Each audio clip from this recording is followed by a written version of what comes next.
So I'm down here on State Street. And remember, in areas where things are better, like here, this used to generate tons of property tax.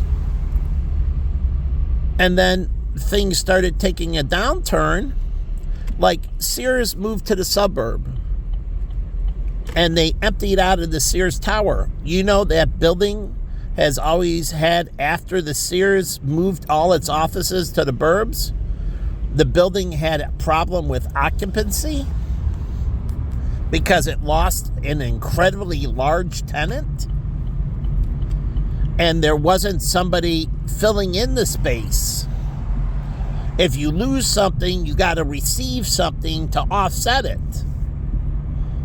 But what happens here is when they lost that, the Sears Tower doesn't generate as much property tax because it's not generating as much revenue. So the valuation of the property is down and the property tax it pays is down.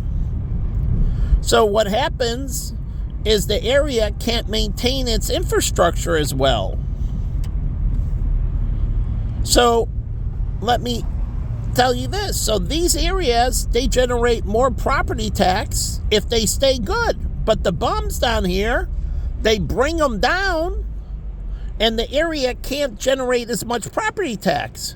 And that means the city doesn't have excess funds to help revitalize in tax incentive financing areas that are impoverished. And if areas impoverished let things get worse and they further neglect it and it falls even further, well, then you need unbelievably substantially more money, and then these people say, well, screw you. You're going to take that huge sum of money out of us, and then our area is going to fall off, and we revitalized yours, but we'll need the money back.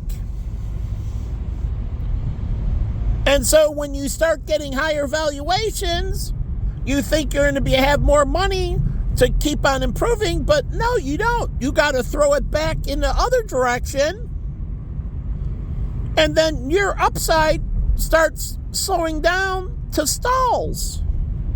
So these motherfuckers are pieces of living fucking shit. It's the God's honest fucking truth. So they come down and destroy this area, which further destroys the area where they're from. So one negative creates two negatives. And it's a race to the bottom, and everybody hates each other. Because there's not enough to go around, and everybody's fighting over the piece of the pie. And me and David used to talk about that. So how do you solve it? You expand the pie. You get from a 12-inch pie to a 16-inch pie. Isn't that what you do with a pizza order? You got people want more, so you buy a bigger pizza or you get a second pizza. But we're talking about one pie, so you buy a 16-inch instead of a 12, or an 18-inch instead of a 16, or you buy a football pizza if you're having a lot of people. That's even bigger. So you expand the pie. Then everybody gets their share. And everybody's happy, and no one's at anyone's throat.